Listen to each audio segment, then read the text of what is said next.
They didn't identify themselves. They didn't even ask me who I was at that point. They did several days later, but up until that time, as far as I was concerned, this was a kidnap for ransom. Moazzam Begg was 33 years old when he was arrested in Pakistan in early 2002. A father of four, he had recently moved to Afghanistan in the hope of building a school there and living in an Islamic state. But after the US-led invasion of the country in October 2001, he and his family were evacuated to Islamabad to wait out the hostilities. Little did they know that Begg was shortly to spend the next year at Kabul's notorious Bagram Air Base, where torture is said to be rife and where detainees have been killed. Supposed to be interrogated. He was held at the front of my cell in an area that they call the airlock, where one person can be held for any given amount of time when they're first brought in, and he was made to stand with his hands above his head. His hands were chained to the top of the ceiling of the cell, and a hood was placed over it. He started protesting, saying things in Pashto that I didn't understand, but it was obvious that he was in distress. They came along, the guards did, to take him, but by that time he'd slumped. His body had gone slump. Something had obviously happened to him. And rather than them administering medical treatment, which was what he needed, they started beating, punching, and kicking him. And eventually they dragged his body off. To when I was held, interrogated in a solitary confinement room for a month by CIA and FBI and military intelligence, sometimes with a gun to my head. In the next room, during that period, there was a woman constantly screaming, and I could hear the words being shouted to her, get on the ground, spread your legs, screaming words to her, you bitch, and so forth. And at the same time, the woman screaming in a language that I wasn't sure that she was saying any particular words. She was just screaming and crying. They made me believe that that was my wife next door. In February 2003, Moazzam Begg was transferred to Guantanamo Bay. He was one of 9 British nationals to be held there, without charge, without trial, without access to lawyers or his family. For the first year of his detention there, Begg says he saw no sunlight.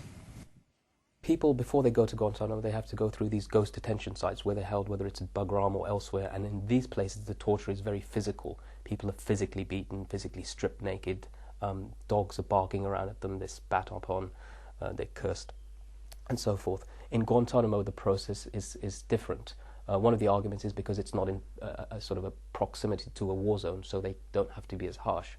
The reality is that initially they were, during the time of Camp X-Ray, very harsh with the detainees.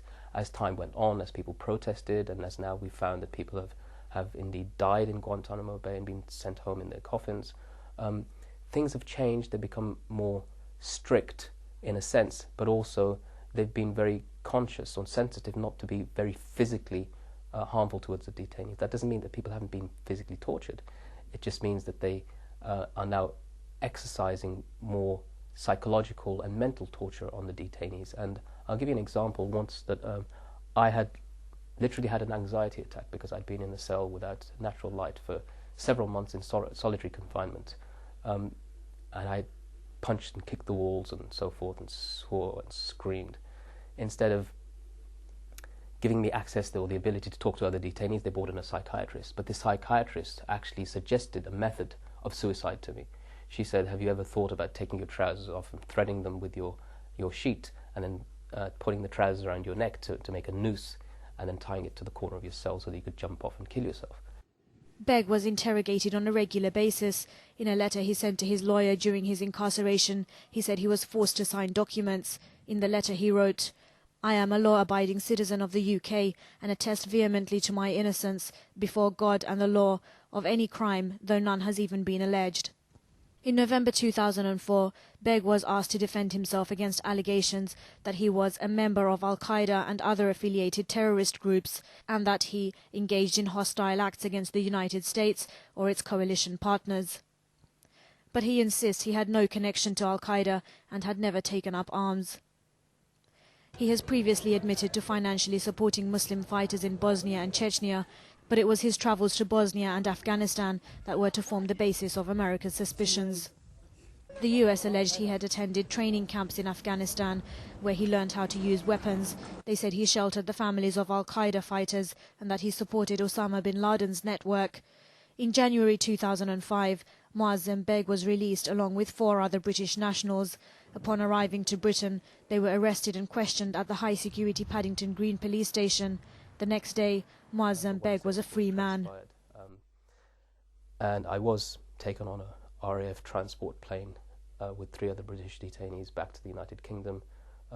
It was the first time after the transfer of custody from US military to British police that I wasn't shackled, I wasn't handcuffed, I wasn't shouted at or screamed at or dragged or anything like that. And it was a very civil affair. They'd arranged all sort of cultural things. They'd arranged a prayer mat and culturally prepared food and newspapers and chocolates and all sorts of things. So it was a vast contrast to Guantanamo Bay. Right. On its 5th anniversary, Moazzam Begg is still very much part of Guantanamo Bay. Today he joined thousands of others across the world to demand an end to the prison camp. The reality is Guantanamo Bay existed as a naval base prior to this, so you can't call for the closure of a naval base or a town, which is what it's become. What you can do is call for the return and the release of the people that are held there without charge and trial. So that is our hope, that is our call, that is our prayer. In reality, the United States government under Bush has built 2 maximum security, state-of-the-art prisons at the cost of tens of millions of dollars with the intention of holding people there. So all of this now is a new justification for the existence and continuance of Guantanamo Bay. The reality, of course, is that the overwhelming majority of the people that are held there have not been charged with a crime, will never be charged with a crime because there's no evidence against them. Most of them are no longer being interrogated, so whatever intelligence they claim they were getting off from them doesn't exist anymore because it's stale. And so they just languish in these prisons because America wants to tell the world we are saving them from terrorists. But in fact what they're doing is building more anti-American feeling as long as this proceeds and continues.